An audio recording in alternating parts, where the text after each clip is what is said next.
어느 CF 광고에 나오는 노래 가사 행복해져라가 생각난다.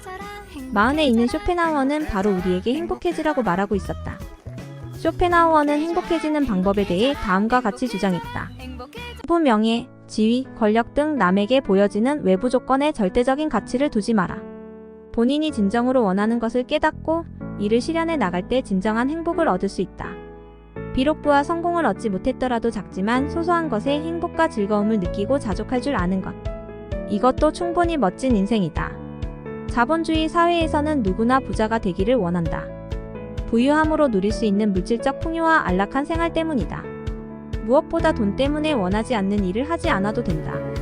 인생을 자유롭게 선택할 수 있는 자유가 주어지는 것이다. 우리는 이것을 경제적 자유라고 부른다. 그러나 부라는 것은 우리가 행복으로 가기 위한 수단일 뿐이지 그 자체가 인생 목적은 아니다. 인생의 목적은 자아를 실현하는 행복한 삶을 사는 것이고 부유함은 행복으로 가기 위한 몇 가지 필수 요소 중 하나에 불과한 것이다. 손가락으로 달을 가리키며 달이 진리라고 말한다고 해보자. 본질은 달인데 가리키는 손가락에 집착해 이를 진리라고 여기는 격이다. 불을 쌓는 것 자체가 인생의 목적이 되어버리면 이것이야말로 주객이 전도되는 격이다. 무슨 일을 하든지 나보다 고수는 항상 있다. 내가 아무리 돈을 많이 벌어도 나보다 부자인 사람은 셀 수 없이 많다. 내가 아무리 공부를 잘해도 나보다 더 뛰어나고 우수한 사람은 언제나 존재한다. 나의 지위가 아무리 올라가도 나보다 더 높은 위치에 있는 사람은 또 있다.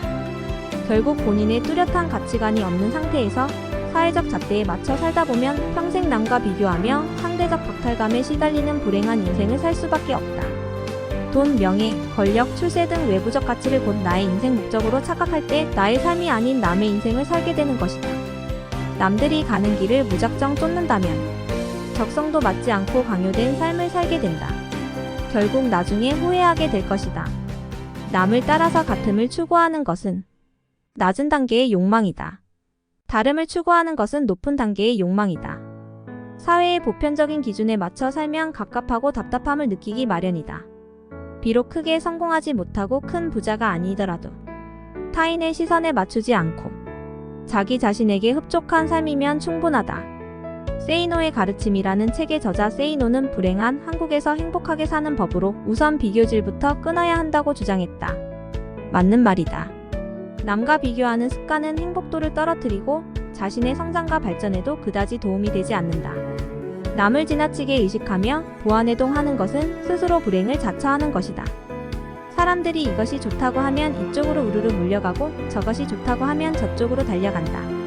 공무원이 좋다고 하면 공무원 시험으로 교사가 좋다고 하면 임용고시로 의사가 좋다 하면 대학 자퇴와 재수도 불사하고 의대의 문을 두드린다. 과거 공무원 열풍과 최근 의대 광풍이 좋은 예가 아닐까. 특히 이런 자세는 투자 영역에서 백전백패하는 지름길이기도 하다. 사실 인생도 마찬가지이다. 내가 맞다고 여기는 것은 누가 뭐라고 하든 말든 개의치 말고 그냥 하면 되는 것이다. 또 아무리 많은 사람들이 좋다고 하는 일도 내가 아니라고 생각하면 아닌 것이다. 아무도 나의 인생과 행복을 책임져 주지 않는다. 누구나 자신만의 길과 성취하는 시기가 따로 있다. 애초부터 비교할 필요조차 없는 일이다. 예를 들어 써니가 가락동 1통 1반에서 최고의 천재 투자가라고 가정해보자. 이왕이면 가락동, 더 나아가 송파구 최고의 천재 투자가가 되면 더 좋겠지만 꼭 그게 아니라도 좌절할 필요가 없는 것이다. 큰 부자는 아니지만 투자로 생활에 불편이 없을 정도로 돈이 들어오고 즐거운 투자와 취미생활을 만끽할 수 있고 가족도 무탈하다면 그것만으로도 이미 좋은 인생인 것이다. 결국 행복의 기준은 외부 조건이 아니라 나의 내면 의식에 달린 것이다. 나를 행복으로 이끄는 방법은 나의 욕망이 이끄는 대로 가는 것이다. 개성 있는 삶을 살기 위해 필요한 것은 자신의 욕망을 있는 그대로 긍정하는 태도다. 우선 남들이 전혀 알 수 없는 바, 나 자신만이 원하는 바, 할 수 있는 일, 그리고 타고난 재능과 성격을 이해해야 한다.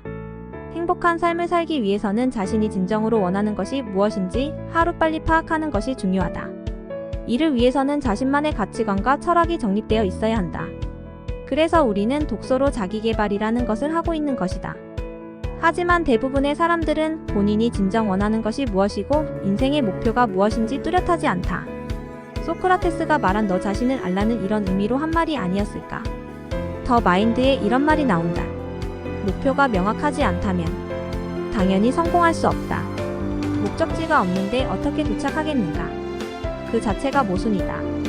목표를 정확하게 아는 일이 중요한 이유다. 문제는 대부분의 사람들이 자기 자신에 대해 너무 심각한 수준으로 모르고 스스로에 대해 잘 모르니 당연히 자신이 무엇을 원하는지도 모른다는 데에 있다. 아무리 생각해도 내가 진정으로 원하는 것이 무엇인지 알 수 없는 경우도 있다. 이럴 때는 본인이 가장 끌리는 목표를 임의로 정해보는 것도 현실적인 방법이 될 것이다. 마음만 있으면 도서관이나 인터넷에서 얼마든지 정보를 얻을 수 있다. 일단 임의로 목표를 정하여 이를 수정 보완해 나가다 보면 어느 날 본인이 진정 원하는 것과 목표가 무엇인지 자연스럽게 깨닫게 되는 날이 찾아올 것이다.